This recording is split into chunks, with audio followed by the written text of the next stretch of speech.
Kauna-unahan sa Pilipinas.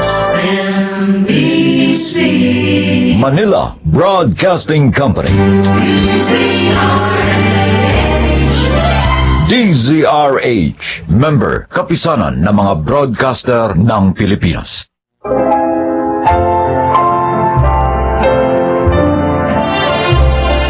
Mga kaibigan, sa araw na ito, inyong maririnig ang kwento ng isang anak na bigong makamtan ang paglingap na inaasam sa tunay na mga magulang na nagkanya-kanya ng mga landas.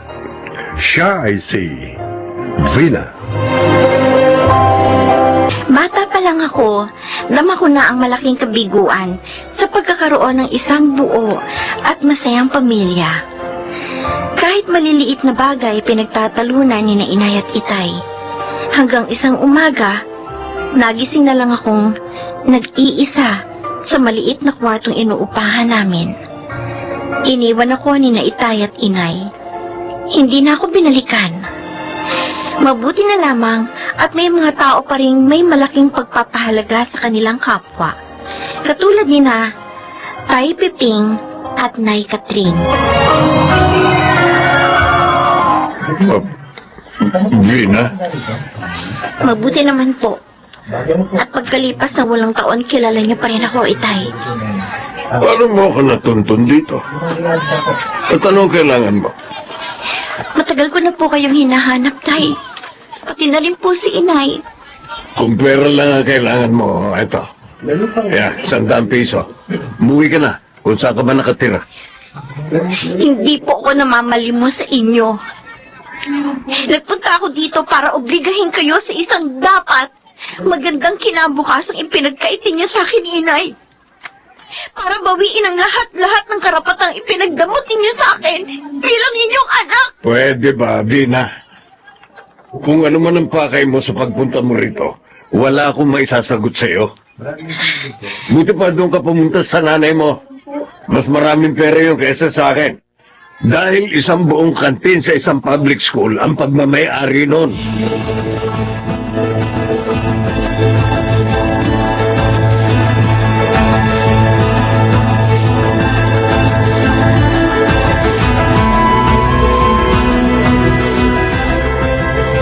Piping, papagabi na wala pa si Vina.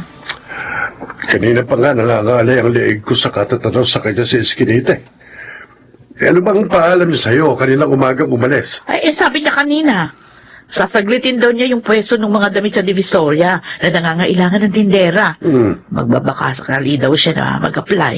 Baka naman natanggap na. At nagsimula ng mamasukan doon ngayong araw na ito. Ay, nag-aalala pa rin ako hanggat hindi siya umuwi. Ay, kasi naman ang hirap kasi sa atin pare-pareho tayong walang cellphone. Kasi palibasa wala tayong pambili. At saka kamahal ng cellphone. At saka hindi naman tayo marunong gumamit nun Ako, kahit yata turuan ako ng turuan, hindi ko matututuhan ang pagpindot doon.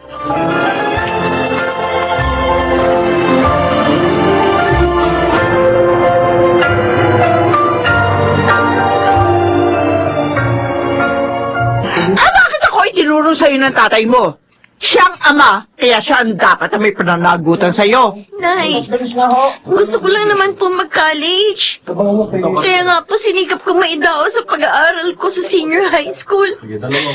Dahil gusto ko makatapos ng kahit anong kurso sa kolehiyo. Yung makakapagtrabaho kaagad ako. Kami, hindi kita po pwede pag-aralin, Mina. Mahigpit sa pera yung asawa ko. Kahit nga piso, hindi ko pwedeng galawin sa kita ng kantina ito Kaya sige na, malis ka na. At wag ka nang babalik dito. Huwag mo nang guluhin ang buhay ko.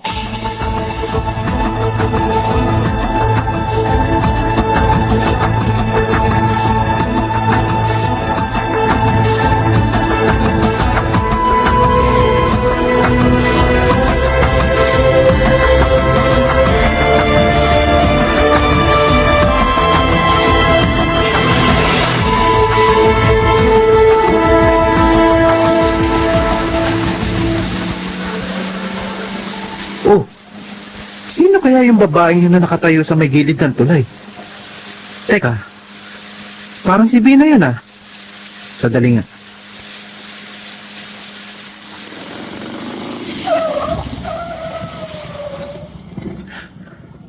Oo nga. Si Bina nga. Ano kaya ang ginagawa niya sa ganitong oras ng gabi sa tulay? Kailangan malapitan ko siya. Kailangan maagapan ko agad kung ano man ang binabalak niya.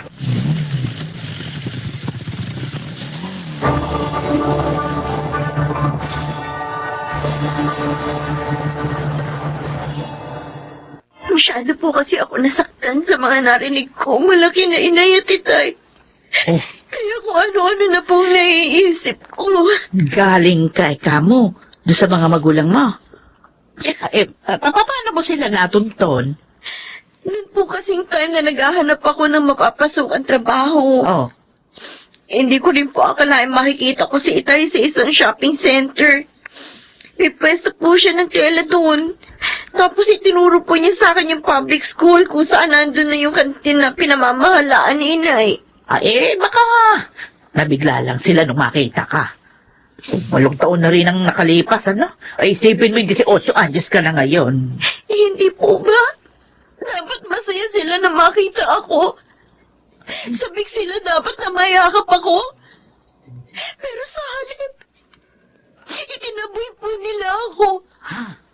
Parang hindi man lang sila nakonsensya sa mahabang panahon na pinabayaan nila ako. Parang kasalanan ko pa na natuntun ko ang mga kinaroroonan nila.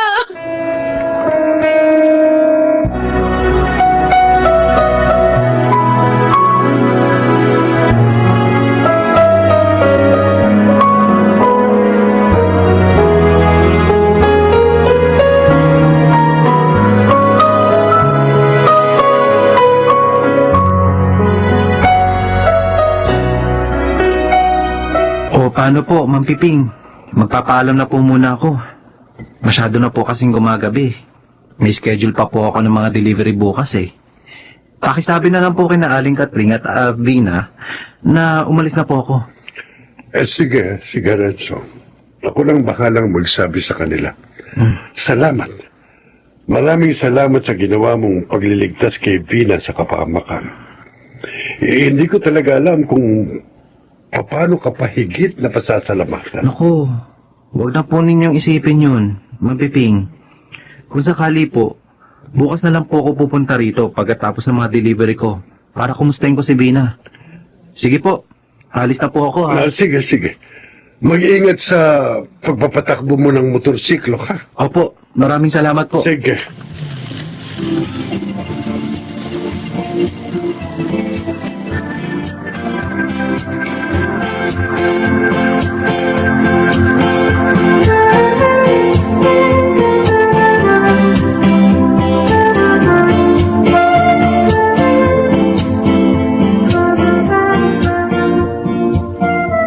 Ano, Ramil? Kumusta? Lumen? Bakit naman para ka nakakita ng multo pagkakita sa akin? Si Lumin lang ito, yung dati mong asawa na hanggang ngayon, buisit sa iyo, dahil itinuro mo kay Bina yung iskolang kinapupwestuhan ng kantin ko. Natural. Ikaw ang ina. May tuturo ba akong iba? Ba't mo nalaman tong pwesto ko? Itinuro din niya sa'yo. Gusto raw niya mag-college. Nang hihingi ng financial support. Huwag mo ako isali sa usapan na yan. 5 yung anak ko na pinag-aaral. Puro nasa private school. Sino ba walang anak niya pinag-aaral? Pero ang pinag-uusapan dito, konsensya, Ramil.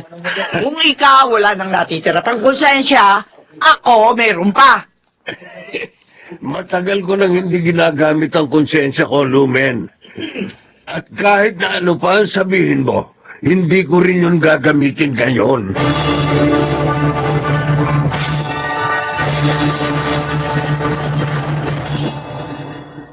Ang totoo, pinagsisisihan ko rin ang pagpunta kina itay at inay. Nagmukha lang akong kawawa. Lalo ko lang napatunayan na talagang wala sila ni katiting na pagtingin at pagmamalasakit sa akin bilang anak nila.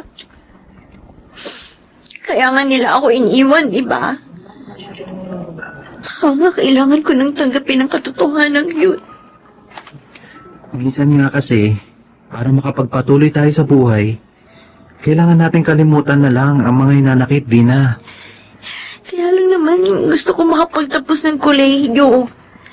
Para magkaroon ng matatag na trabahong maaasahan. Para makatulong ako kina Tay Piping at Nay Katring. Malaki ang utang na loob ko sa kanila sa pagpapalaki sa akin. Teka, may iba nga pala ako. Yung inaplayan mo nga palang pwesto ng damit sa Divisoria, kumusta na? Tanggap na ako. Hmm, Bukas ang simula ng pamamasukan ko dun. may mabuti. Sineryoso ko na rin. Pantawid gutom na rin namin tatlo yung sasahurin ko dun. Alam mo, pansamantala lang naman ang mga problemang dumarating sa mga buhay natin, Vina. Baka nga hindi natin alam. Pagdating ng araw, ang mga problemang pang yan ang magpapatatag sa atin. Lumen? Pwede po ba akong tumuloy, Aling Katring? Abi, oo. Oo. Halika. Dito tayo sa loob. Ayan. Maupo ka. Salamat to. Kanina pa po talaga ako nasa labas ng bahay niyo. Hinintay ko lang po makaalis si Bina bago ako nagdesisyon pumunta rito. Alam ko galit pa rin siya sa akin. Dahil sa nagipag-uusap namin nang pumunta siya sa kantin. Unang araw ngayon ang pasok niya sa isang pwesto ng damit sa Divisoria. Hindi na namin napigil ni Pepeng. Talagang gusto niya magtrabaho. Ang sabi pa kapag nakaipon daw siya kahit kaunti, mag-e-enroll siya kahit na kursong vocational lang. Yung magagamit niya yung kanyang mga kakayahan. Katring? Ako pa ngayon ang nakadarama ng inggit sa anak ko. Napakatatag niya sa buhay. Samantalang ako, hanggang ngayon, hindi ko pa rin kayang labanan ng aking mga kahinaan. At ang katotohanan, mahirap magpatuloy sa buhay. Lalo na may mga taong nasasaktan. Ay, alam mo nga hanggang ngayon na. Hindi pa rin kami makapaniwala ni Pepeng na nakatapos siya ng senior high school dahil lang sa pagtitinda niya ng mga candy kung saan-saan. Tutulungan ko maabot ng aking anak ang kanyang mga pangarap, Aling Katring. Abay, mabuti yun. Gusto ko makamit niya ang inaasam niyang isang magandang kinabukasan.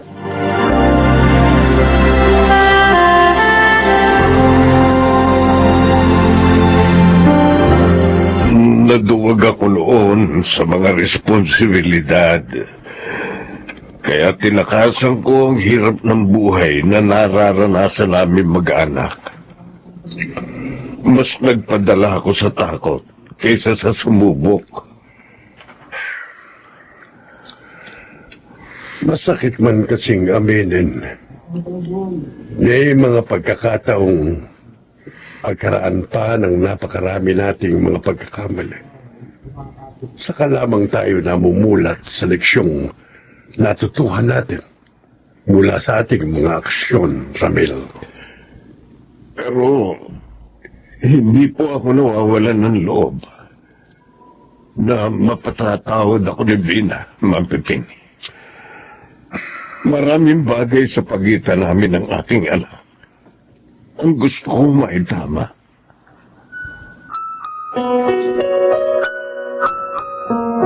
Oh, ngayon ka pa ba iiyak? Ngayong maayos na ang lahat sa mga pagitan yon ng tatay at nanay mo? Ano ka ba? Iyak nga ito ng buong kalikayahan, ano? Kala ko kasi, hindi na mangyayari mga desal ko. Alam mo, Vina, ibinibigay ng nasa itaas ang mga kahilingan natin sa malaon man at madali. Pero kailangan mo ring maniwala sa iyong sarili at sa mga taong nakapaligid at nagmamahal sa iyo. Oo, tama ka. Katulad ng kailangan kong pahalagahan ng mga taong ginagawang espesyal ang buhay ko. Kayo ni Naitay Peping at Inay Katring. At ngayon, kasama na rin ang mga magulang ko. Alam ko, magkakaroon na ng katuparan ang mga pangarap ko.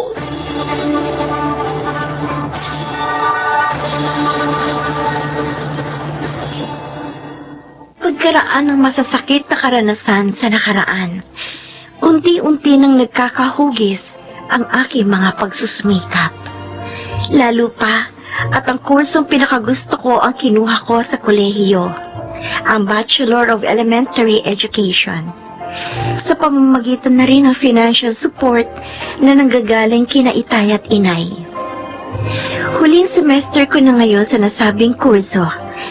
At oo, magkakasama pa rin kami ni Naitay Piping at Inay Katring. Tulad ng pangako ko sa kanilang, anuman ang mangyari, hindi ko sila iiwan dahil hindi rin nila ako iniwan noong mga panahong kailangan ko ng mga magulang. Ako si Vina at ito ang aking buhay. Bagamat napakaikli ng buhay upang itama ang mga pagkakamali at punan ang mga pagkukulang, patuloy pa rin ang pag-asam sa katuturan ng mga bagay-bagay at pag-iral ng buhay sa pangkalahatan.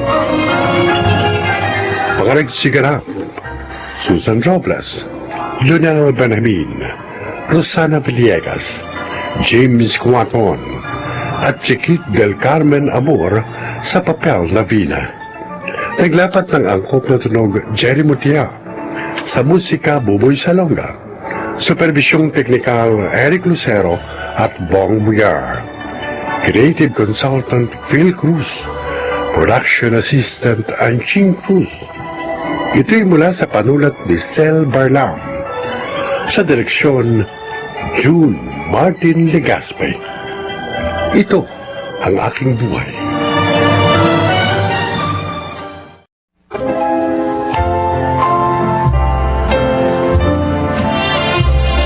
Mga kaibigan, sa araw na ito, inyong maririnig ang kwento ng isang estudyante na hindi sumuko sa buhay sa pag-abot ng kanyang mga pangarap para sa mga taong pinag-aalayan niya ng kanyang mga pagsisikap. Siya ay si Joel. Nasa isang sulok lang ng abenida ang pinapasukan kong public college, kaya halos sa lugar din yon umiikot ang aking buhay. At dahil huling taon ko na noon sa kursong marketing, mas kailangan kong kumayod para may pantustos ako sa pinaghahandaan kong pagtatapos sa kolehiyo. Biko! Tol! Uy! Ikaw pala, Joel. Ano, Tol? Kumusta ka na? Nakakita ka na ba ng diskarte? Wala pa nga kaya nga hinanap kita rito sa mall. Pagpapapasok sana akong lagarista sa sinehan ng tatay mo. Ha? Di ba minsan nabanggit mong kailangan ng tatay mo ng isang kasamang lagarista? O, Tol, mahirap maging lagarista. Pagod ka sa pabalik-balik sa pagbabiyahe ng mga rolyo ng pelikula ng mga sinehan. Baka maapektuhan ang pag-aaral mo, Tol. Tol, kaya ko yun. Sige na naman ipakiusap mo ako sa tatay mo. Kung mapilit ka, di sige. Mamaya, pagkatapos ng duty ko, Ano? sasamahan kita kay Itay. Talaga? Kasi niyang pinapasokan niya sa may kanto ng abenida. Tol, thank you. Thank you. Maasahan talaga kita. Sa totoo lang, Tol, nauna na ako nagsabi kay Itay na ako na lang ang kunin niyang lagarista. Ha? Ayaw nga niya Dahil baka makasira raw sa pag-aaral ko. Pero hindi na rin niya ako pinigil na mag-apply akong janitor dito sa mall. Naiingit nga ako sa iyo, Tol Kasi may tatay ka pang nag-aalala para sa kapakanan mo. Ako, kami ni Jana. Hindi na rin maipaliwanag ni Lola kung nasaan ang mga magulang namin. Basta isang araw, hindi na raw nagsiuwi. Lagalag daw kasi ang mga yun sa kalsada na bubuhay.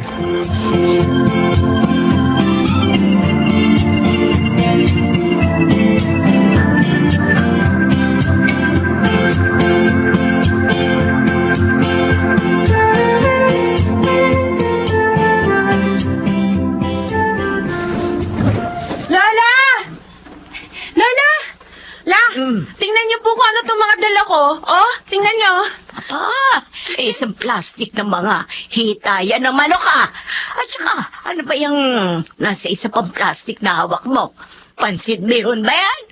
Okay, mukhang napakuluan na. Drumstick po ang tawag dito sa mga manok na nasa plastic, Lola. Tsaka, opo, pansit bihon nga po itong nasa isang plastic na napakuluan na. Eh, ang tanong, saan ba galing ang mga yan, ha? Diyan na. May patakaran po kasi ron sa food chain na pinagtatrabahuan ko bilang crew. Kapag nalaglag na po sa flooring yung pagkain, kahit naka-plastic pa, ipinatatapon na po sa basurahan. Gaya po nitong mga drumstick na naka-plastic naman nang malaglag mula sa kinilalagyang cart.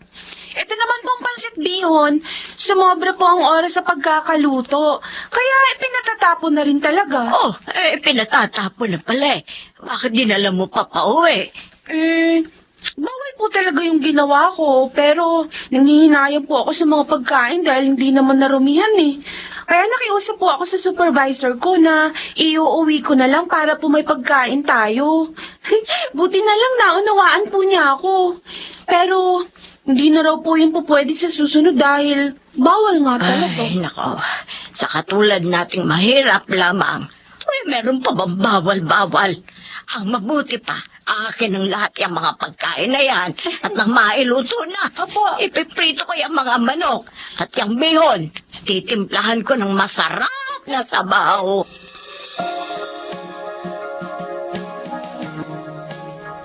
Ang tanong, may sarili ka bang bisikleta na magagamit mo sa pagbibiyahe ng mga rolyo ng pelikula?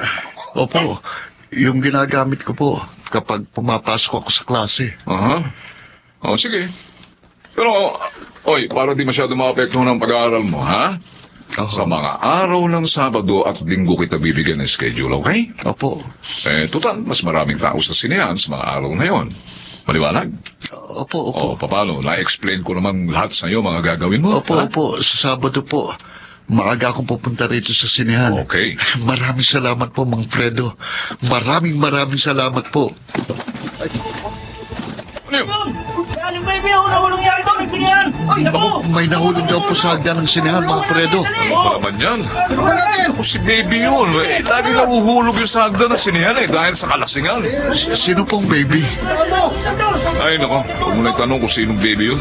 Dahil kapag nagsimula ka ng maglagarista dito sa sinihan, palagi mo na siya makakasalubong. Nako, malamang isa ka na rin sa iiwas sa kanya kapag nagkataon.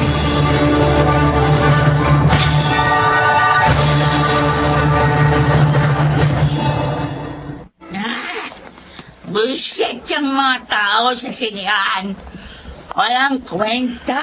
Oh, Kalahin mo, nakita nila ako nahulog sa hagdan. Wala man lang isang tumulong. Pero, uy, Pinata, oh. salamat dito sa Band-Aid na nilagay mo sa sugat ko sa noo. Okay ka. Approve ka sa akin. Dapat po ata, aling baby. Kapag nakainom kayo, pumirmi na lang kayo sa bahay nyo para makaiwas din po kayo sa disgrasya. Ano ka ba? Dito, bahay ko, kasinihan. Dito ko nakatira. Kaya walang pwedeng makapagpalit sa akin dito.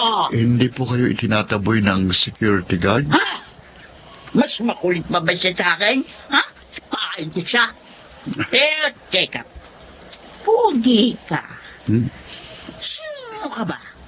Anong ginagawa mo dito sa sinehan? Ako po yung bagong lagaristang kinuha ni Mang Fredo. Ah, Fredo? Mhm. Manhid na lagaristang byudo na kahit na anong pa-charming ang gawin ko. Di ako ba napansin? Walang pakiramdam? Hey, kaya po pala negative ang perception sa inyo ni Mang Fredo. Kasi type ko, yung kay dad ko rin. O kaya yung mas matanda sa akin. Kasi nga, gusto ko gawin nila akong prinsesa ng kanilang pagmamahal. Yung bang pinagyayabang ako na ako yung mahal nila. O yung talagang pangarap ko. Ang maging kagaya ng bida sa Pretty Woman. Oh. Napanood mo yan?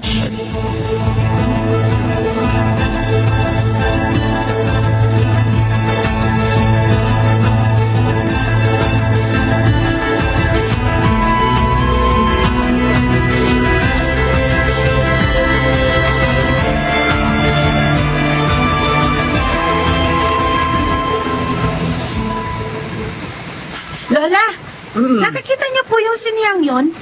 Doon po nagtatrabaho si Kuya Joel bilang lagarista. Ay, doon ba? Opo. Kalaki pala ng sinehan na to. Siguro, ang sarap manood ng mga pelikula ni Fernando po. Ay, paborito ko nga kasi si FPJ ako. Speaking of FPJ, Lola, ayun oh, tingnan nyo. Ang gaganda ng mga pelikula ni FPJ na ginuguhit ng mama sa malaking canvas, oh. Ang galing niya, no? Ay, oo nga. Kanina pa ako naaaliw sa pagtingin-tingin sa malalaking billboard ng mga pelikula. Ang gagaling ng mga gumuguhit.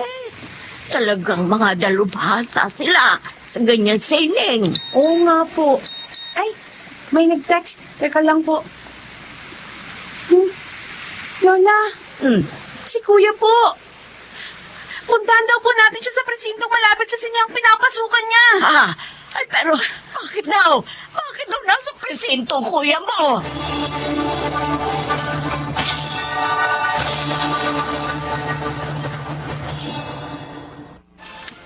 Alalang-alala ako sa iyo nang i-text sa akin ni Biko na nabundol ka raw ng isang van na nawala ng preno sa isang pagliko sa Avenida. Buti na nga lang, Paul. Yung bisikleta mo lang ang nagkasira-sira. Oo, nakatalong kasi kagad ako mula sa bisikleta. Ayun. Nang bakit akong sa direksyon ko patumbok ang van. Mahalaga, gas-gas lang yung makailabot mo. Oo. Napalitan pa ng bago yung bisikleta mo. Buti naman, mabait din naman yung may-ari ng van na nakadisgrasya sa'yo. Hindi tinakasan ng pananagutan niya. Ang good news pa ron, Tol. Tuloy pa rin ang paglalagari mo sa mga sinihan ng mga role ng pelikula. Oy, kayong dalawa ha? Dahil kayo ay mga graduating student, ha? Mag-iingat kayo. Ay, Kasabihang malapit daw sa disgrasya, mga malapit nang magtapos sa kolehiyo. naniniwala kayo ron, Tay? O bakit? Masama ba maniwala? Aba, mahalaga sa akin makatapos kayo ng maluwalhati sa mga kurso ninyo. Ang gusto ko, pareho ko kayong makita na aakyat sa entablado. Dahil ang tagumpay nyo, tagumpay ko rin.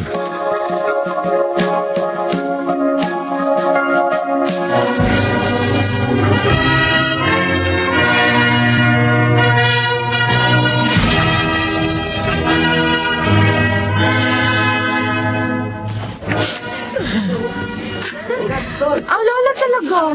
Ang saya-saya ng paligid, oh. Tapos ikaw pa na yung iyak. Ay, naku. Sige kayo, baka malampasan niyo ang pag-akyat ni Kuya sa stage. Malapit ko siyang tawagin, oh. Ay, hindi ko mapigilan ng pag-iyak sa sobrang tuwa. Bakit ba? Ano ba yan? Ituloy ako nakakawa na sa inyo, eh. Ay, naiiyak na rin ako. Alam mo ako, isa ito sa magiging pinakamaligayang araw sa buhay ko. Dahil pagkaraan naman nito, ang pagtatapos mo rin sa kolehiyo. Siguro nga, kapag pareho na kayo nakita ng kuya mo na nasa maayos ng katayuan, ay, pwede na akong mamatay. Lola talaga. Masyado na kayo nag-iisip sa mangyayari after 50 years pa. Matagal pa po tayong magkakasama-sama ni na kuya, okay? Kasi nga po, kayo naman ang aalagaan namin. Kung paano nyo rin kami inalagaan mula nung maliliit pa kami. Lola, Opo. mahal na mahal po namin kayo. Lagi niyo pong tatandaan yan.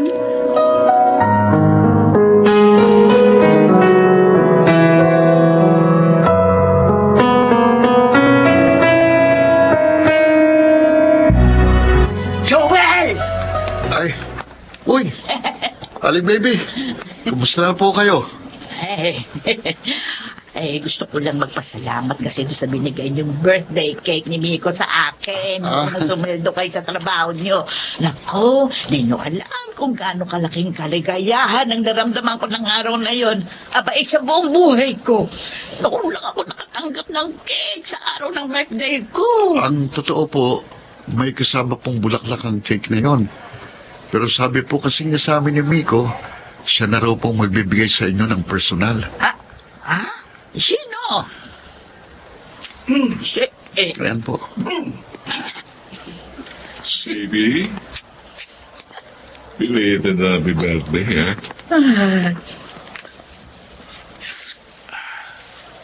Habol pa ba mga bulaklak na ito? Fredo? Pasensya ka na sa mga naging kasungitan ko. Parang ko lang naman yun para mapansin mo rin eh. Sila para maisip mo lang baguhin yung buhay mo.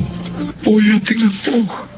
Ang ganda-ganda mo pala ngayong hindi ka nakainom ng alak.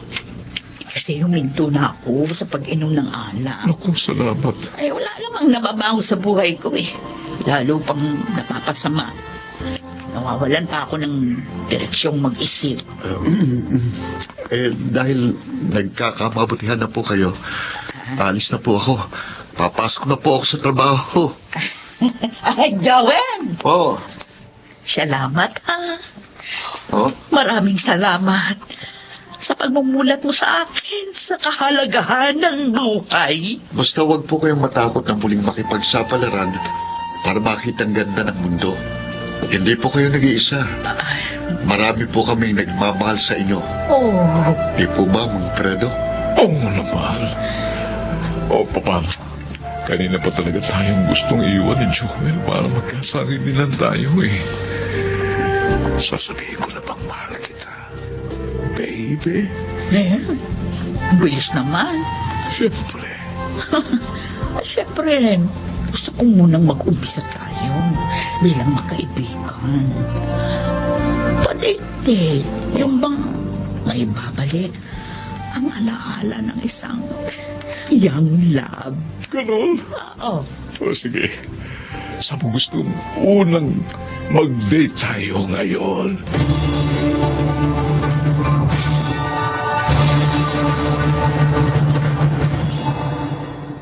Ilang mahabang taon na rin mula nang makatapos ako sa kolehiyo hanggang sa nagkaroon ng matatag na trabaho sa isang marketing department ng isang kilalang supermarket.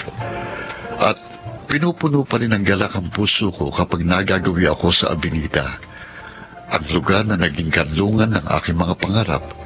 Ang lugar kung saan nakilala ko mga taong nagtugtong sa aking mga pangarap. Napapangiti pa rin ako kapag naaalala kong isang dating mahirap pero masayang buhay ng isang lagarista. 10 na mga lumang pelikulang mahuhusay na iginuguhit sa malalaking canvas sa bawat panulukan ng lugar. Ako po si Joel at ito ang aking buhay. May katapusan ang mga lungkot ng buhay. Kailangan lang nating umangkop sa lahat ng hamon. Huwag sumuko. Harapin ang mga pagsubok.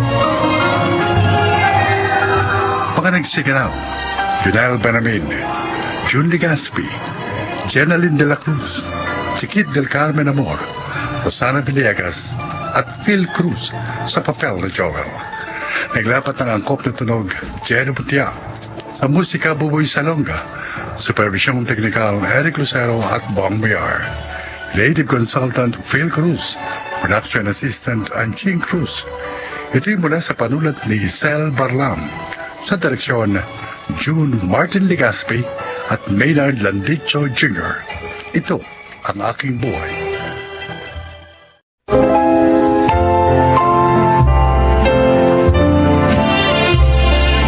Magandang araw po mga giliw naming tagapakinig. Sa araw na ito, isa na namang natatanging kasaysayan ang inyong maririnig na kapupulutan ng aral sa buhay. At ito ay ilalahad ni Wilma. Maagang namatay si Daddy at mula noon, hindi na nag-asawa pa si Mami. Kaya lumaki akong walang kapatid. At lubos ang pagmamahal ko kay Mami. Ganon din siya sa akin. Lahat ay ginawa niya. Maabot ko lang ang aking pangarap. At yun ay ang maging ganap na doktora. Pakinggan po ninyo ang aking paglalahad. Mang Lando, good morning po. Ay, good morning din. Good morning din po, Doktora.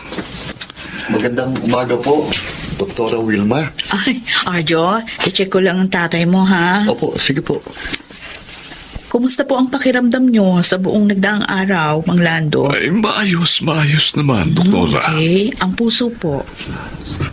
Maayos din naman, Doktora. Hindi na tulad nung bago niyo operahan ang puso ko. Normal din po yung blood pressure nyo. Kaya, pwede ko na kayong i-discharge ngayon. Oo. Bakit ho parang hindi kayo masaya? Masaya po kami ni Itay, Doktora Wilma.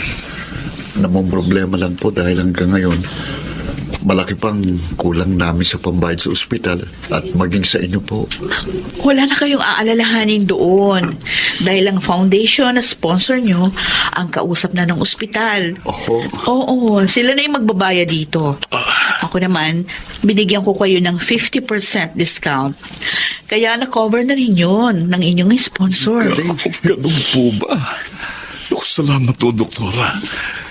Iniligtas niyo na ang buhay ko. Pati sa bayad sa inyo tinudungan niyo pa rin kami. Ang Panginoong Diyos po ang tunay na nagligtas sa inyong buhay, Mang Lando. Naging kasangkapan lang po ako. Dahil siya po ang tunay na may-ari ng ating buhay. Kaya sa kanya po tayo dapat magpasalamat. Maraming salamat pa rin, Doktora. Oo nga. Napakabuti nyo. Hindi po namin ito makakalimutan.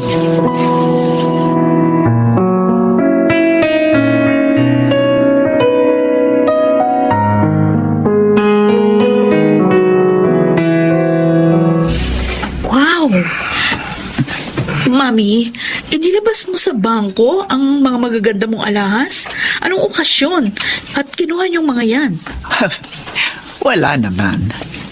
Ang gusto ko lang na ibigay na ito sa'yo. Huh? O para ikaw na ang personal na mag-iingat. Bakit? Bakit ako, Mami? Para namang ipinamamana niyo na sa akin ang mga yan Di ba mahal na mahal yung mga yan? Sabi niyo pa nga, iiwan niyo lang sa akin yan kapag kayo'y wala na. Mas mahal kita kaysa sa mga ito, anak. Oh. Kaya naisip ko, ibigay na sa iyo mga ito habang buhay pa ako. Para makita ko ang mga ngiti sa iyong labi habang tinatanggap ang mga ito. Oo, Mami. Sobra naman akong na-touch. Maraming salamat po. Pangako, iingatan ko ang mga ito dahil alaala niyo ito sa akin.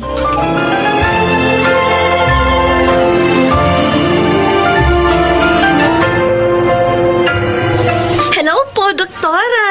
Hello, Susie. Mukhang masaya ka, ha? Talagang masaya po ako. Para sa paborito kong cardiologist. Para sa inyo. Ikaw talaga? Bakit naman? Dahil nalaman ko na isa na naman pasyenteng nailigtas ninyo sa bingit ng kamatayan.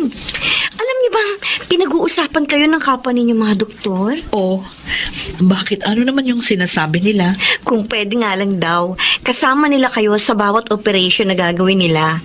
Dahil mas sure daw sila na makakaligtas ang pasyente pag kayo ang kasama. Ang mga yun talaga. Hindi naman ako ang tunay na nagliligtas ng buhay, kundi ang ating Panginoong Diyos. Kaya nga kahit ako, nagpapasalamat din sa Kanya sa tagumpay na binibigay niya sa akin. Napaka-humble po ninyo talaga, Doktora Wilma. Oh, excuse me, Susie, ha? Tumatawag yung husband ko. Sasagutin ko lang. Oh, Manuel, napatawag ka. Ano? Si Mami inatake?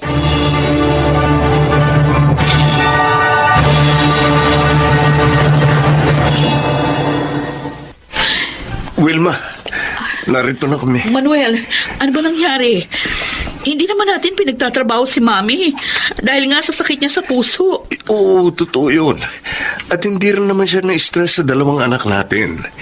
Pero habang masaya kami nagkikwentuhan, bigla na lang, hindi siya makahinga at nawalan siya ng malay. Okay, sige. Ako nang titingin sa kanya. Susie, iayos mo na ang lahat. Dali. Opo, doktora. Relax lang po kayo.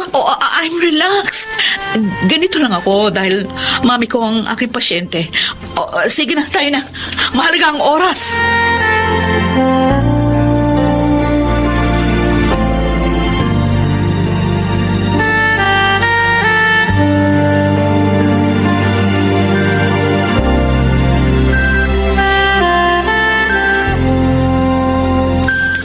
Wilma, Mami, nandito ako. maraming salamat sa pagiging mabuti mong anak. Sobrang kaligayahan ang itinulot mo sa akin. Ako po ang dapat magpasalamat. Nagpapasalamat ako sa pagmamahal at pag-aaruga niyo sa akin. Dahil sa pagsisikap niyo, nagtagumpay ako sa buhay. Nakikita ko nga, anak. Pwede na kitang iwan. Hindi mo na ako kailangan. No. Huwag mo sabihin yan, Mami. Kailangan ko pa kayo. Dumating na ang oras ng pagpapahinga ko, anak. Mami. Maligaya naman akong aalis dahil nasa mabuti ka ng kalagayan. Huwag kang umiyak. Alalahanin mo, isa kang doktora. Anak, mahalin mo ang iyong profesyon.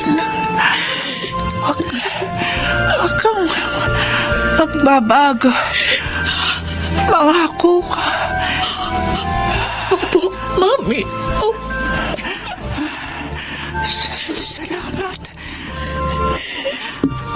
Paalam. Anak ko. Mami.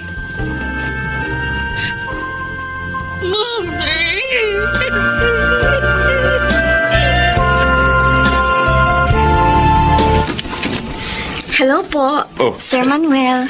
Ikaw pala, Susie. Come in. Thanks po. Kukumustahin ko lang po si Doktora. 3 weeks pa lang siyang wala sa ospital pero miss ko na po siya. Mas masaya po kasi pag nandun siya. Paborito mo talaga ang asawa ko. She's like an elder sister to me. Kumusta na po siya? Ay, nako. Ayan, lagi pa ring malungkot. Nagkukulong sa kwarto at umiiyak. Kaya nga, nag-file siya ng mahaba-habang leave sa ospital. Pwede ko po kaya siyang makausap?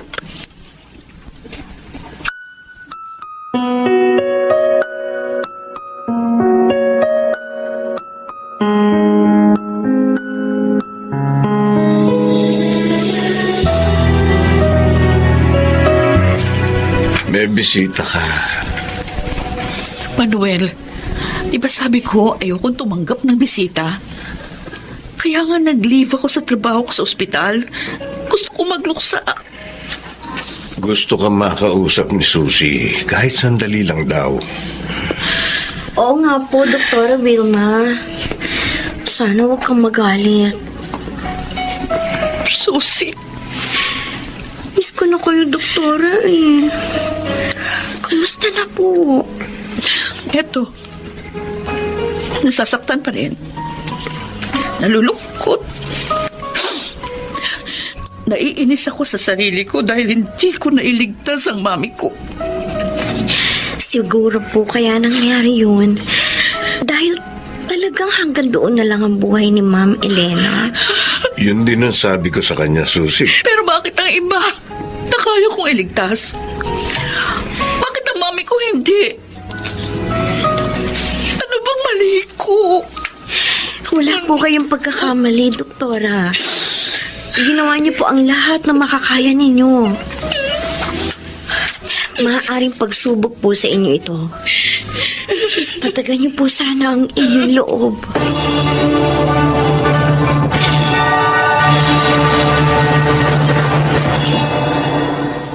Masarap itong dala kong ulam, di po ba, Tay? Oo nga, John ah. Siguro sariwa ang mga gulay na ginamit dito, no? Malilamnam. Tay, may babalita nga pala ako sa inyo. Ano yun? Napadaan ho ako sa ospital kanina. At nalaman ko, mahigit 1 buwan na palang nakalib si Dr. Wilma. Ha?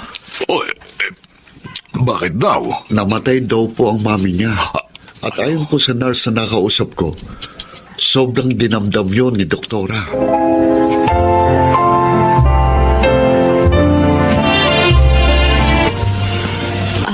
Mang Lando, Doktora. kayo palang bisita ko.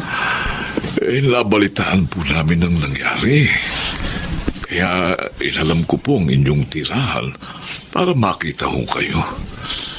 Nakikiramay po kami, Dr. Wilma. Salamat ho. Kailan naman po kayo babalik sa ospital? Ewan ko, hindi ko pa alam. Hindi ko pa rin kasi kaya hanggang ngayon. Huwag sana kayong magagalit sa akin, Doktora, no? Gusto ko lang po kayong paalalahanan.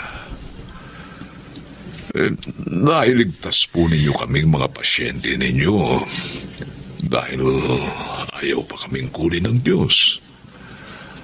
At ang mami ninyo, siya po ang ibig na papagpahingahin na ng Diyos sa paglalakbay dito sa buhay. Binigo niya ako. Sa mami ko pa. Bakit siya ganon? Naunawaan ko po kayo. Tulad namin, tao rin kayo na may kahinaan. Pero ang Diyos po, ang tunay na may-ari sa ating buhay. Wala po tayong karapatang sumbatan siya. Dapat nga po ay magpasalamat kayo. Dahil kahit naiwan na po kayo ng inyong ina, abay, tagumpay na po kayo. Hindi po ba't napakalaking biyaya doon? Bang Lando. At hindi lahat ng tao nakakatanggap ng gayong biyaya.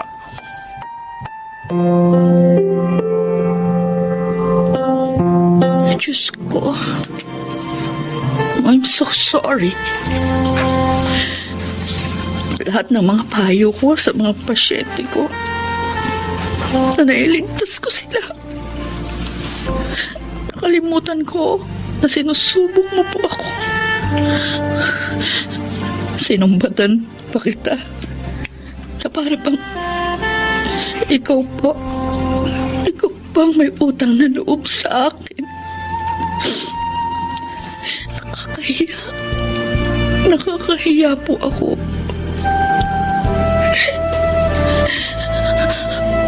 Patawarin mo po ako, Diyos ko. Pangako po, hindi na mauulit yun. Hahanapin ko na ng matatag ang buhay.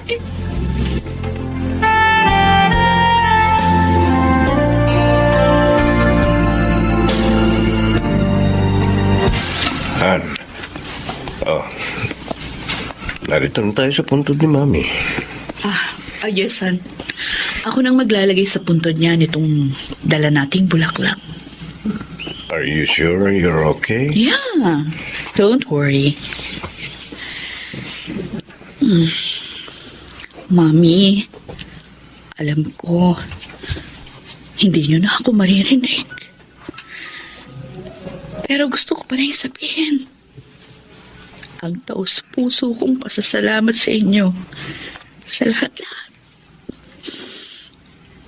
Thank you for your love, Mami. Ngayon, handa na akong bumalik sa aking propesyon. Tutuparin ko na po ang pangako ko sa inyo.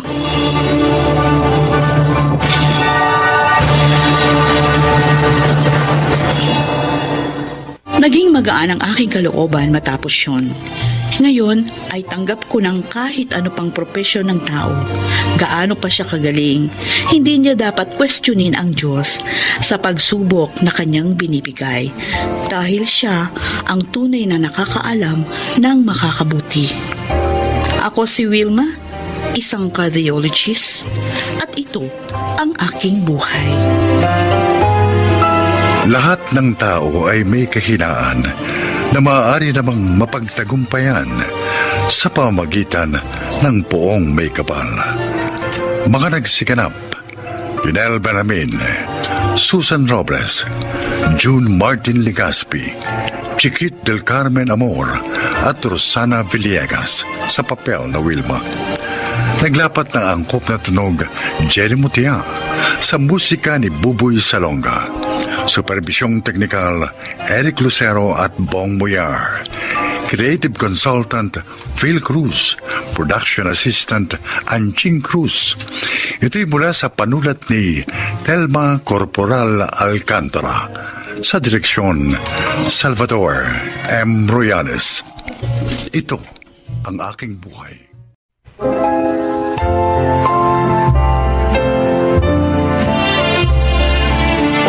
Mga kaibigan, pakinggan po natin ngayon ang isa pang natatanging kasaysayan na ilalahad sa atin ni Bert.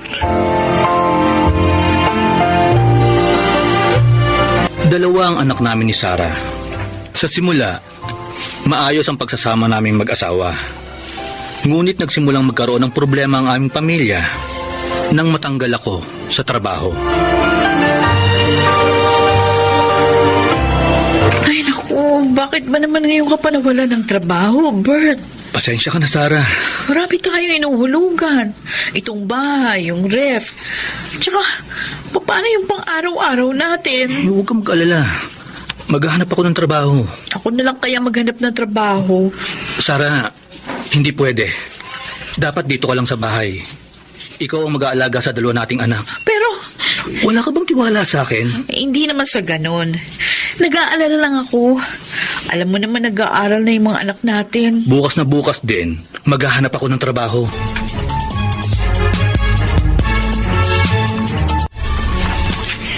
Mag-iisang buwan na mula nang mawalan ka ng trabaho, Bert. Wala ka pa rin nakukuha hanggang ngayon. Ma, sinabi na po sa akin ni Sarah yan. Kaya nga umalis ako sa bahay. Kasi dada siya ng dada. Ano akala mo? Tatahimik lang ako. Paano yung mga apo ko? Paano mong pakakainin ang iyong mag-iina? Ma, pwede ba? Hindi naman ako nagpapabaya. Araw-araw ako naghahanap ng trabaho. Anong magagawa ko kung ayaw kong tanggapin sa mga ina-applyan ko? Anong gagawin ko kung walang bakante sa mga pinupuntahan ko opisina? Kontrolado ko ba yun? Ginusto ko bang matanggal sa trabaho? Saan mo ba ako ng boses, ha? Kung wala ka makuhang trabaho, pumayag ka na lang na si Sarah maghanap. Eh di ikaw ang mag-alaga sa mga anak nyo kaysa tumanga kayong pareho sa bahay nyo. Tapos yung mga apo ko nagugutom.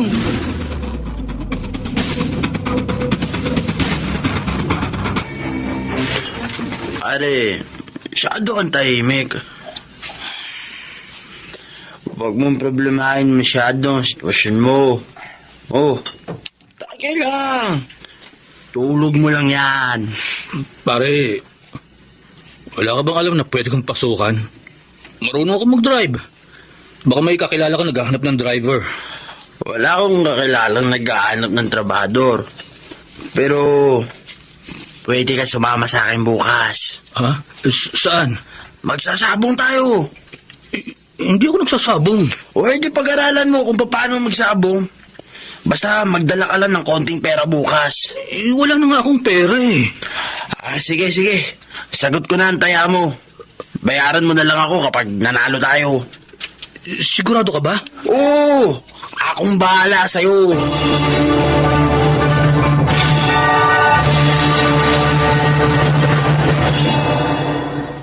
Bert, saan ka kumuha ng perang pinambili mo ng grocery na to? Diyan lang. Umextra ako. Oh, eto. Budgetin mo na lang yan. Wala ka pa rin nakukuha ang permanenteng trabaho? Sa tingin mo kung may nakuha ako, hindi ko sasabihin sa'yo? Siya nga pala, kahapon nakita ko yung kaklase ko ng high school, si Cheska. Sinabihan niya ako na baka daw gusto ko mag-part-time to sa salon niya. Total, marunong naman. Hindi! Part-time lang naman yun. At ang mga bata, sinong mag-aalaga sa kanila? Pwede ko naman silang iwan doon sa lola nila. Sarah, ikaw ang ina. Ikaw ang mag-aalaga sa mga anak mo. At ayoko na maririnig uli ito, ha? Matagal ko nang sinabi sa'yo na hindi ka magtatrabaho. Dito ka lang sa bahay.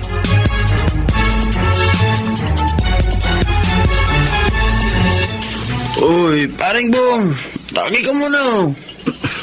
Ito naman kayo, pare Buenas yata ang kasama itong si Bert eh. Nakachamba lang. Ay, mag-alaga ka na rin kasi ng manok mo para may panabong ka na rin. Kapag may natira rito sa pera ko. Oo, pape, cheers tayo!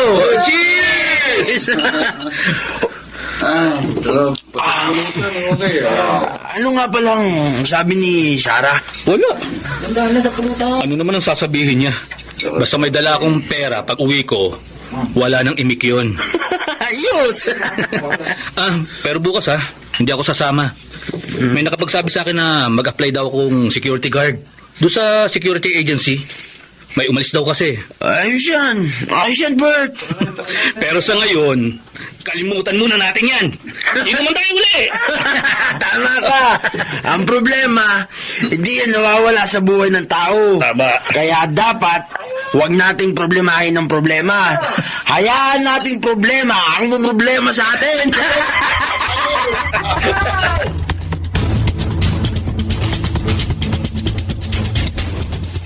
Uy, lasing ka na naman, Bert. Abay, gabi-gabi na lang umuwi ka na. Tumahimik ka, Sarah. Tumahimik ka kung ayaw mong batukan kita.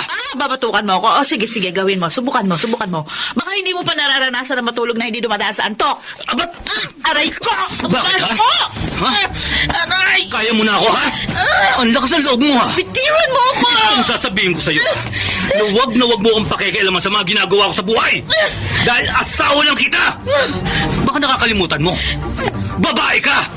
At ang babae, nagpapasakop sa asawa niya. Naiintindihan mo? Ha? Naiintindihan mo?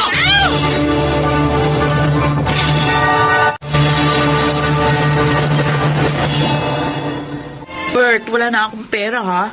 Kailangan nating bumili ng bigas. Mangutang ka muna sa tindahan. Naku, ang dami na nating utang. Di ko pa nga nababayarin yung unang na utang ko. Hiyang-hiya na nga ako eh. Pumunta ka muna kay Mama. Humiram ka muna ng pera. Bert, ang sabi ko, humiram ka muna ng pera kay Mama. Nakakahiya na kasi. Nung nakaraan, binigyan niya na ako ng pambili ng pagkain ng mga anak natin. Tapos ngayon, lalapit na naman ako sa kanya. Ayaw mo, ha? Eh di magtiis kayo sa gutom ng mga anak mo. Ay! Tsaka! Bert! Bumalik ka rito! Bert!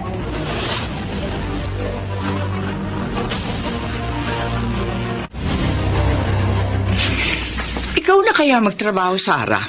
Ma, magagalit siya. Eh di dumito muna kayo ng mga apo ko sa akin. Ma? Kaysa naman ganyan kayo araw-araw. O tingnan mo, nakangayayat ka na. Paano na lang yung mga apo ko? Baka kasi awayin ako ni Bert. Ako bahala sa kanya. Maghanap ka na muna ng trabaho. Katunayan nga, meron nga nag-aalok sa akin nung isang buwan na magtrabaho ako sa salon. Abay, mabuti yan. Sige na. Para kahit papaano naman, may panggastos kayo ng mga anak mo at may pambayad ka sa mga utang nyo. Si Bert kasi, di na ako naghahanap ng trabaho. Maasa na lang kay paring Mario niya. Ano? Nagsasabong? Oo. Nagsasabong na si Alberto? Opo. Abay, walang yang yun. Kaya pala tinatamad nang maghanap ng trabaho? Nagsasabong? Pagkatapos, manalo o matalo, umiinom. Umuuwi ng lasing. Ano pa? Ganyan na ganyan ang buhay ng Maryong yan eh. Kaya ayoko maging barkada yan ni Alberto. Hayaan mo. Pagsasabihan ko. Wag na, Ma. Magsabihin niyo, nagsubong ako sa inyo.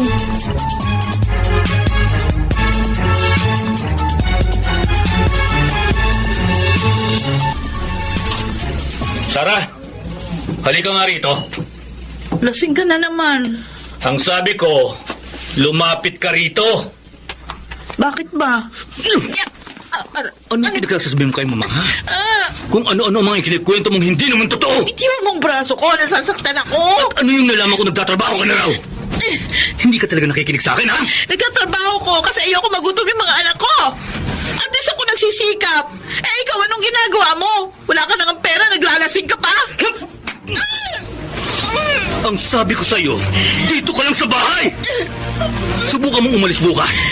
Kakalagarin kita rito pa uwi! Kung ayaw mo magtrabaho ako, maghanap ka ng matinong hanap buhay! Tumahimik ka! Tay! Tarantado ka! Bitiwan mo nga ako!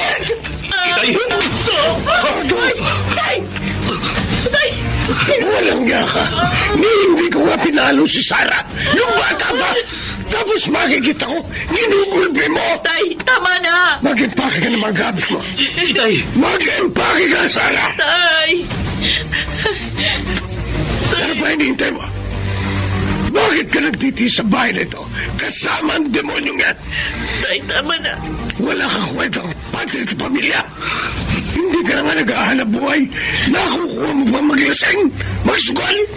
Nasaktan naman akong ito! Ito lang masasabi ko sa iyo, ha? Alberto! Mag-isip ka! Kung hindi, mawawala sa iyong pamilya mo!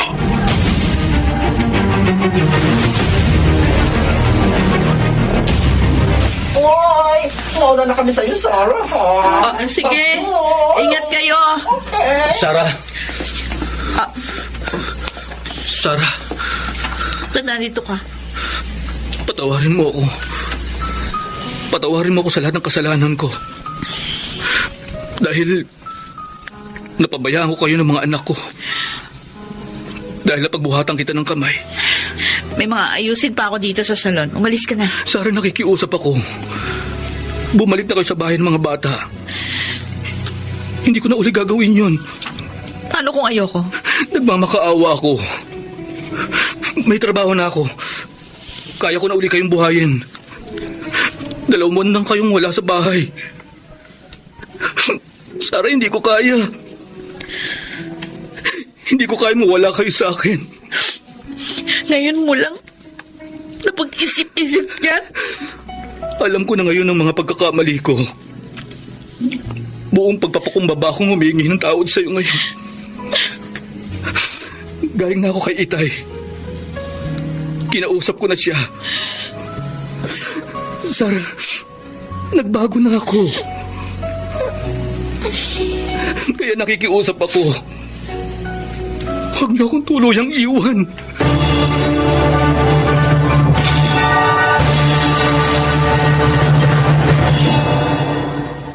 Isa sa pinakamalaking desisyong ginawa ko ay ang pagpapakumbaba at paghingi ng tawad sa lahat ng aking mga pagkukulang sa aking asawa.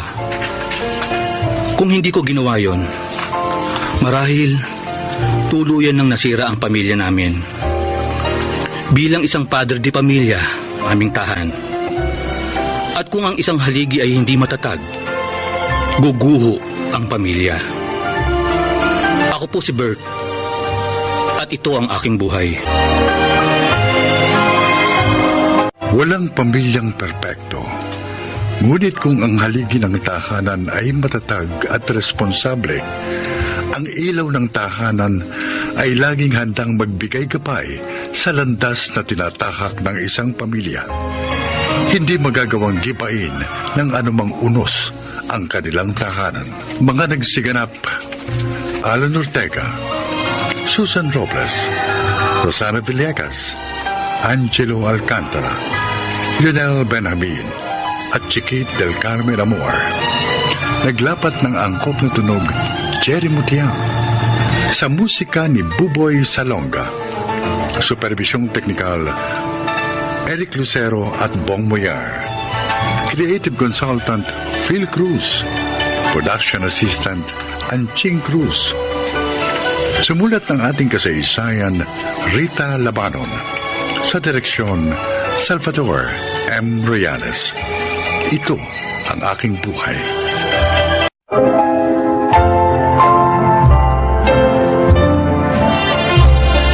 Magandang araw po mga kaibigan. Maririnig natin ang kwento ng isang mister at ng kanyang buhay bilang may asawa. Siya ay si Nathan. Gaya ng mga ipinapakita sa mga pelikula, akala ko pagkatapos ng kasal, happily ever after ng sunod. Hindi pala. Napakarami palang nangyayari kapag mag-asawa na ang dalawang tao. Good morning, Ma. Oh, gising ka na pala. Si Nathan. Morning, Ma. Ay, mabuti pa ayusin mo na yung mga pinggan, Charmy. At na makapag-almusal na tayo. Tapos tawagin mo na yung mga kapatid mo, pati ang papa mo. Okay. Ako na po mag-aayos ng mesa. Charmy, tawagin mo na sila. Okay. Nathan, Bakit, Ma? sabi ni Charmy, may nakuha na raw kayong house and lot? Opo. May ibinenta yung kapatid ng katrabaho ko. Kinuha ko na po kasi mura eh. May ipon naman kami ni Charmy kaya nagbigay na po kami ng down payment. Ibig bang sabihin, aalis na kayo rito sa bahay? Kapag naayos na po namin yung bahay, may mga kailangan pa po kasing i-repair doon eh. Magpapalagay din ako ng kisame at ipapaayos ko pa rin yung gate. Masaya sana ako naririto kayo sa bahay. Kasi may nakakasama ako at nakakatulong sa pag-aasikaso ng mga kapatid ni Charmy. Ma, pasensya na po. Talaga lang pong gusto na namin bumukod ni Charmy para hindi na po kayo mahirapan. Wala namang kaso sa akin yun. Kaya lang, malalayo na kayo rito sa bahay. Opo, medyo malayo nga po yun. Alam mo, bilang isang ina, mahirap para sa akin na malayo sa aking mga anak. Kahit pa sabihin nating may asawa na ang panganay ko, pero iba pa rin yung magkakasama.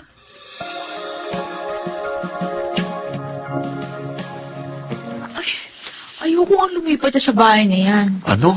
Di ba matagal ko nang sinabi sa'yo, kung magpapatayo tayo ng bahay, mas gusto ko yung malapit dito sa amin. Yung binili mo sa kabilang probinsya pa yan. 2 oras na biyahe lang naman ang distansya nito dito sa bahay nyo. O paano kapag may kailangan tayo? Paano kapag may problema o may emergency? Saan ako hihingi ng tulong kapag dyan tayo tumira? Buti ka nasa trabaho. Ako, paiiwan sa bahay. Charmy naman. Buti kapag naririto tayo, malapit lang si mama. Puro ka naman kasi mama eh. May asawa ka na. 30 anyos na tayo pareho. Hindi pwedeng asa pa rin tayo ng asa sa kanila. O hindi naman tayo umaasa sa kanila. Ang gusto ko lang, mas malapit dito sa bahay. Umaasa tayo sa kanila, lalong na ikaw. Ano? Mula na ikasal tayo. Nasubukan mo man lang bang magluto? Ang mama mo pa rin ang nagluluto para sa atin. Kapag naguhugis naman ang mga pinagkainan, ang mga kapatid mong gumagawa. Wala ka nang ginawa rito kundi humilata. Hoy! Oh. Nathan, ayusin mo yung pagsasalita mo, ha? Sumusobra ka na. Totoo naman Isa pa, gustong-gusto mo rito sa inyo. Wala nga tayong privacy rito eh. Charmy, mag-asawa na tayo. May asawa ka na. Hindi ka na college student na nagpapakargo pa sa mga magulang mo. Hindi mo pa yun naunawaan? May asawa ka na. Kaya kailangan na natin bumukod sa pamilya mo. Huwag kang nagtatago ng nagtatago sa saya ng nanay mo.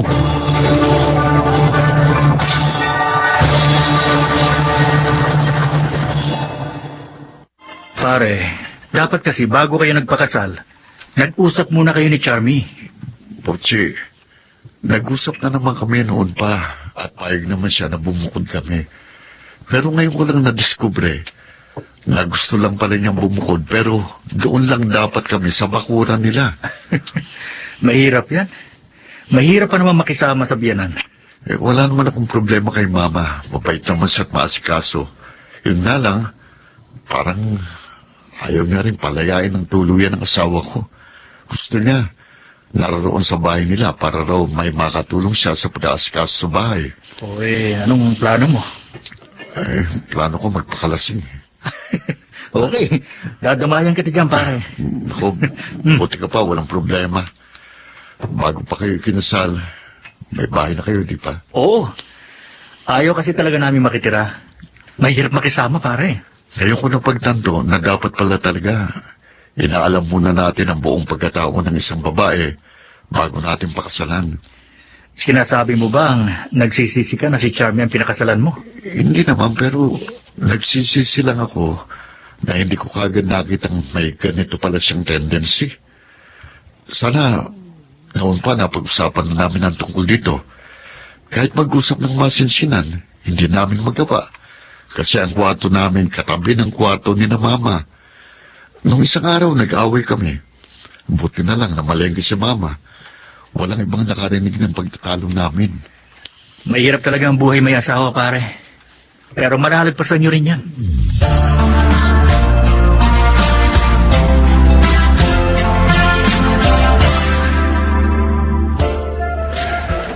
Naglasing ka kagabi, tapos dito ka umuwi sa bahay. Nag-away kayo ng asawa mo. Sakit ho ng ulo ko. Aray. Bumangon ka na dyan sa sofa at mag-almusal ka na. May pasok ka pa yata. Pa, nung napangasawa mo si Mama, anong nasa isip mo? Ano pa? Kung hindi siya ang napangasawa ko, magsisisi ako buong buhay ko. Saan ka pa ba naman makakahanap ng babaeng marunong halos lahat ng bagay? Hanggang ngayon nga, kung asikasuhin ako, para bang kahapon lang kami kinasal. Napakaswerte niyo kay Mama. O bakit ikaw? Mapalad ka rin naman sa asawa mo. Alam niyo, Pa, ngayong may asawa na ako, totoo pala na kapag may wedding ring na kayo pareho, kahit dumating ang panahon na hindi niyo na gusto ang isa't isa, hindi kayo pwedeng maghiwalay basta-basta. Bakit mo nasasabi yan? Gusto mo na bang hiwalayan si Charmy?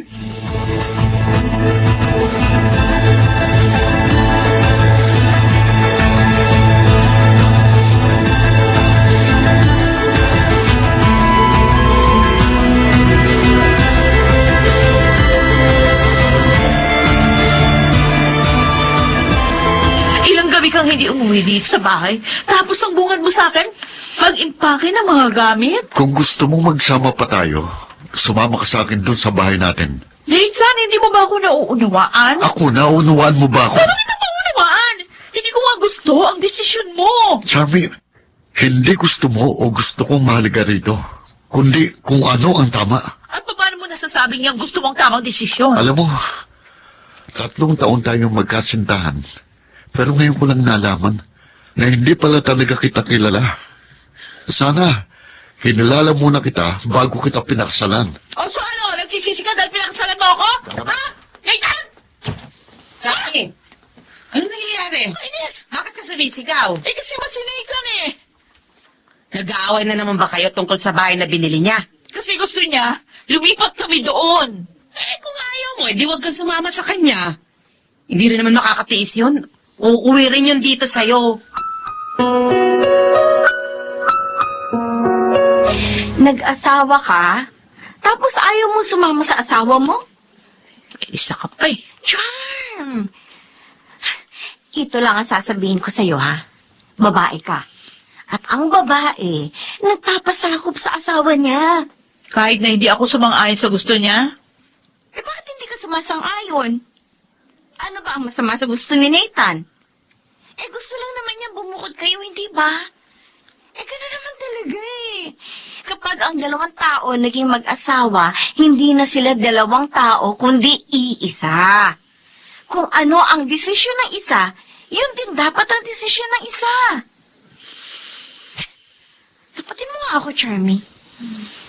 Takot ka pa rin ba maging independent hanggang ngayon? Gusto mo pa rin ba nasa poder ka ng mga magulang mo? Kasi iniisip ko. Charm! May asawa ka na. Isa pa, hindi mo obligasyon ng tumulong sa mama mo sa bahay kasi may sarili ka na rin pamilya. Parang hindi ka naman talaga tumutulong sa bahay niyo eh. Kilala kita. Gusto mo sa bahay niyo kasi andun ang mama mo. Siya ang gumagalaw. Charm, hindi ka na teenager. May asawa ka na. Yang pagmamatigas mo, baka isang araw magising ka. Hiniwalayan ka na ng asawa mo.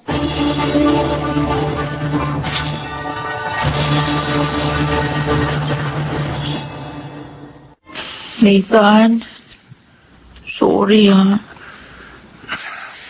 Kasi, akala ko pagkatapos ng seremonya sa simbahan, babalik lang naman tayo sa dati. Iba na pala kapag mag-usawa na. Charmy, pinipilit kitang unawain. Ayokong magpadalos-dalos ng desisyon. Sana maunawaan mo rin ako. Ngayong linggo, magpapaalam na tayo kay Mama. Sigurado ka? Oo.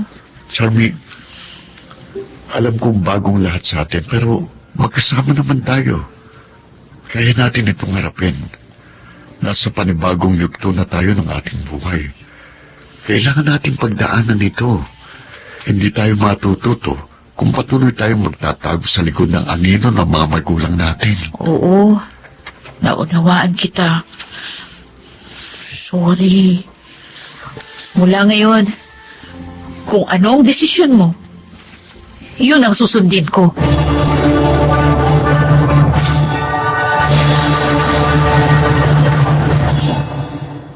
Nagpapasalamat akong naayos namin ni Charmy ang usot sa aming pagsasama bago pa man humantong sa hiwalayan ng lahat. Madalas, ayaw natin ang mga pagbabagong nangyayari sa buhay natin kasi kailangan nating mag-adjust at mahirap gawin yun. Mahirap gawin ang hindi mo nakasanayan. Gayunpaman, ang buhay ay punong-puno ng pagbabago. Ika nga, we need to learn how to bend or else we will break. Ako po si Nathan at ito ang aking buhay. Hindi madali ang buhay. Pero ang mga taong marunong sumabay sa mga pagbabagong nagaganap araw-araw ay yung mga taong natututo at nagiging wise na mga individual.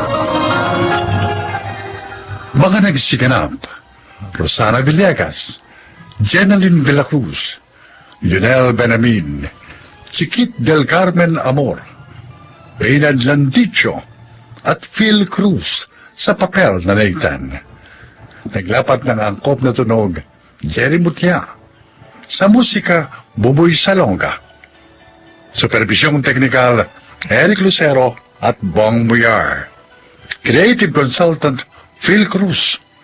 Production assistant, Anching Cruz. Ito'y mula sa panulat ni Rita Lavaron.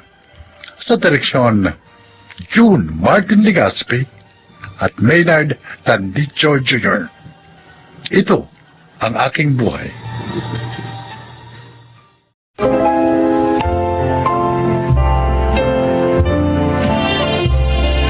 Mga kaibigan, isa na namang kasaysayan ang inyong kapupulutan ng aral sa buhay.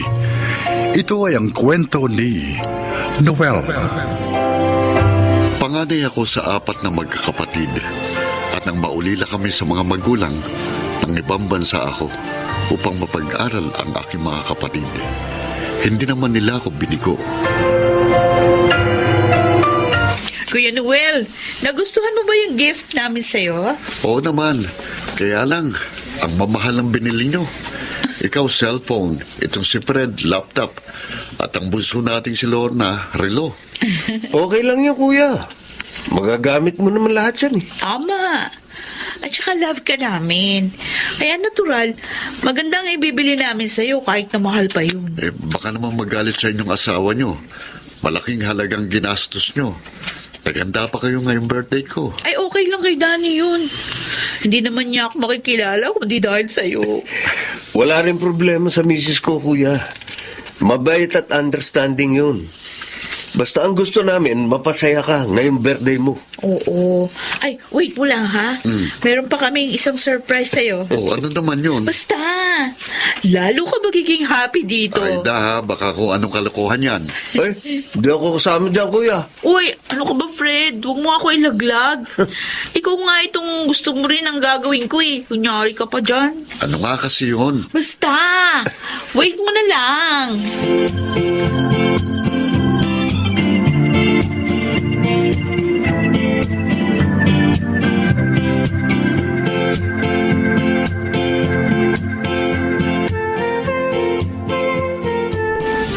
Nabadrip si Kuya doon sa babaeng pinakilala natin, Fred. Mukha daw malandi.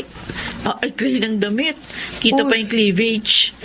Kasi bakit namang ganong klaseng babae yung pinili mo? Hindi ko naman alam na sobrang modern siya, ate. Pinakilala lang siya sa akin ng isang barkada ko. Dahil maganda. Kaya naisipan kong ireto kay kuya. Kaya tuloy sabi niya, wag na natin siyang ihanap ng mapapangasawa.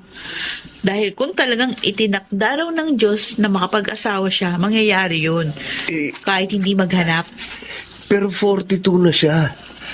At tayong lahat may asawa at anak na. Sundin na lang natin siya. Baka nga may ibang inilaan para sa kanya ang Diyos.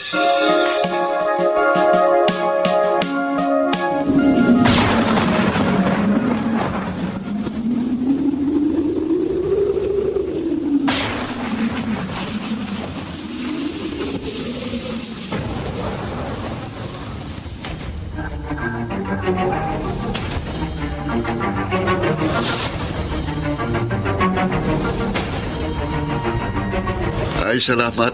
Dumating na kayo. Nasa na si Lorna, Kuya? Umalis na. May meeting pa raw siya eh.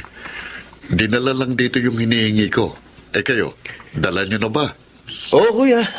Nandun sa kotse ko. May dagdag pa yun, ha? Dahil nangalap din kami ng tulong sa mga kaibigan namin. Ganon? Totoo yun, kuya. Kaya mas marami ang may pamimigay mong donation ngayon sa mga napinsala ng bagyo. Mabuti kung ganon.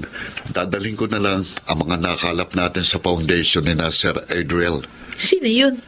May-ari ng isang malaking foundation na tumutulong din sa mga nangangailangan. Kailan ko lang sila nakakilala ng misis niya eh. Pero magandang record nila. Ayon sa pagsisiyasat ko. Gusto mo ba samahan ka namin doon?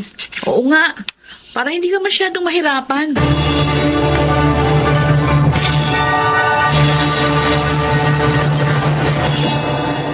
Ay, naku, maraming salamat sa donation yung magkakapatid, ha? Malaking tulong ang mga yun sa gagawin naming lingap sa mga napinsala ng bagyo. Lagi talaga kami nagdo-donate, Sir Adriel. Thank you. At itong kuya namin ang nangunguna dyan. Ay, siya nga pala, Adriel na lang ang itawag niyo sa akin. Alisin niyo na sir, ha? Para naman maging magkakapalagayang loob tayong lahat. Okay, Adriel. Ay, thank you. Kung ano man ang maaari pa naming itulong, tawagan mo lang ako at handa akong tumulong. Salamat, Noel. Adriel, may gusto lang sana akong itanong. Ano yun? Sige. Ano ba ang pangalan ng social worker ninyong maputi at mahaba ang buhok? Maputi? Yun si Janet. Janet? Janet. 10 years na siya rito sa foundation namin. Ganun ba? Oo, siya ang head ng mga social worker namin.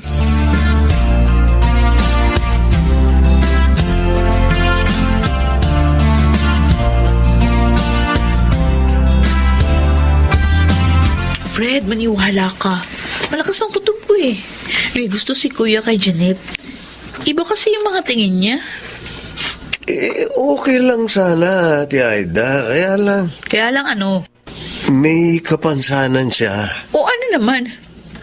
Mabuti nga siya kahit may kapansanan. Nagagawa pang tumulong sa kapwa. Kung sa bagay. Ang inaalala ko lang naman baka siya pa ang alagaan ni Kuya. Di naman siguro. Kaya naman yung kumilos eh. Nakita naman natin yun, di ba? Oo. O di ibig sabihin ate, okay lang sa'yo para kay Kuya ang Janet na yun. Alam mo, para sa akin, kung saan liligaya si Kuya, susuportahan ko. Dapat ganun din kayo ni Lorna.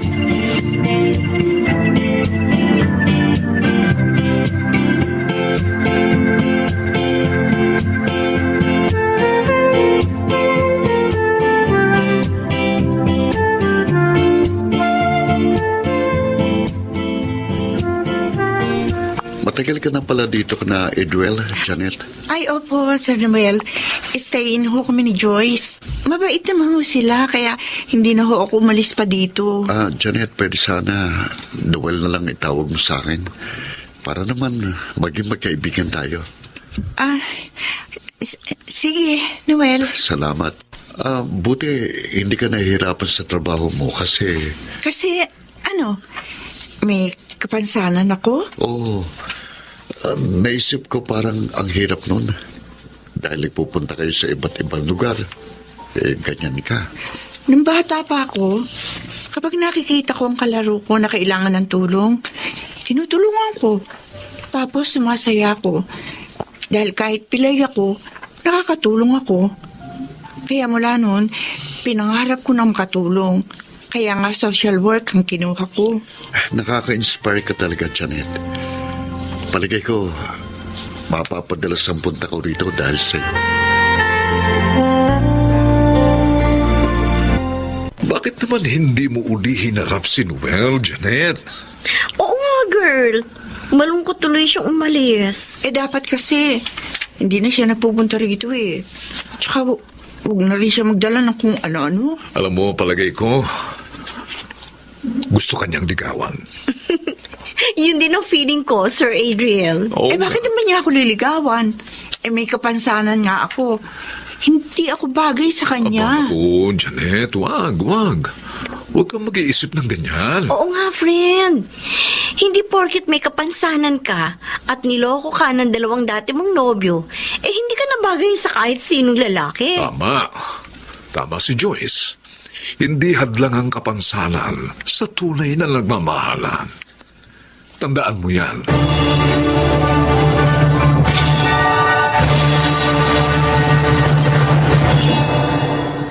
Noel, sinabi ko na sa'yo. Tigilan mo na ang pagpunta rito. Iba na lang ang ligawan mo. Janet, malinis ang hangarin ko sa'yo. Wala na akong balak mag-asawa eh. Bakit naman? Yun ang pasya ko. Dahil ba sa 2 beses mong kabiguan? Paano mo nalaman ng tungkol doon? Sinabi sa akin na Edwel at Joyce. Pihira naman sila. Huwag sana magalit sa kanila. Akong nangulit. Kaya napilit ko silang magkwento sa akin. Janet, katulad mo, 2 ulit din akong nabigo sa pag-ibig. Ipinagpalit ako sa iba ng mga naging nobya ko. Akala ko nga, hindi na ako makakapag-asawa. Pero dumating ka. Sa panahong hindi ko inaasahan, kaya naisip ko, baka tayo ang itinadhana. Pero, Noel, kasi baka magkulang ako sa'yo. Baka hindi kita maasikaso dahil sa kapansanan ko. Tanggap ko kung ano ka at maging ang kaya mong ibigay. Hindi rin naman ako perpektong tao. Kaya wag mong gawing hadlang sa ating dalawa ang iyong kapansanan. Kumusta ka na, Janet? Okay naman. Bakit kayo na pa rito, Aida? Fred? Pinasyalan ka lang namin para makakwentuhan. Kung tungkol sa kuya niyo ang sadya niyo. Hindi na kami magkakaila. Oo. Mahal ka ng kapatid namin. At malinis ang layunin niya sa'yo. Sana, bigyan mo naman siya ng chance. Inililigaw niyo ba siya sa akin? Napakabuting kapatid ni Kuya Noel. Kung hindi dahil sa kanya, malamang, hindi namin naabot ang pangarap naming magkakapatid. Isinakripisyo niya ang sarili niyang kaligayahan para sa amin. Kaya naman, ngayong muli siyang nagmahal, gusto namin siya tulungan para maging maligaya na siya.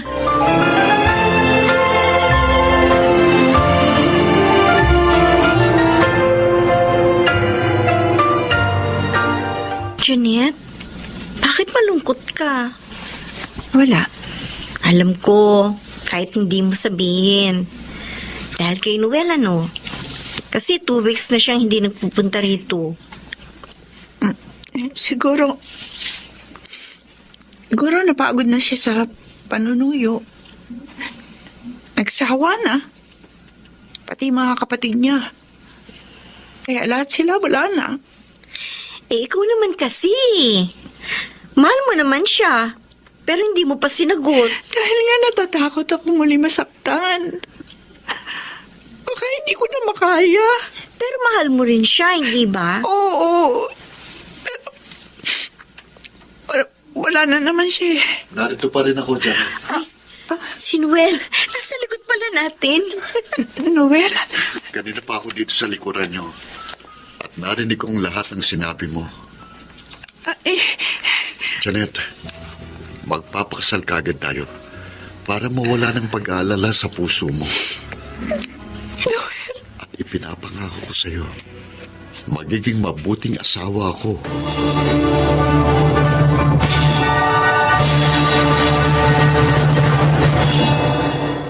Ngayon ay kasal na kami ni Janet. Maligayang nagsasama at hinihintay ang pagdating ng ikalawa naming anak. Sana po inyong naibigan ang aking kasaysayan. Ako po si Noel at ito ang aking buhay. Hindi mahadlangan ng ano paman ang tunay na pagmamahal. Mga nagsiganap, Rosana Villegas, Junel Benamin, Jude Martin Legaspi, Susan Robles, Chiquit del Carmen Amor at Phil Cruz sa papel na Noel. Naglapat ng angkop na tunog Jenny Mutia sa musika ni Boboy Salonga. Supervisyong teknikal Eric Lucero at Bong Villar. Creative Consultant Phil Cruz. Production Assistant Anching Cruz. Ito'y mula sa panulat ni Thelma Corporal Alcantara.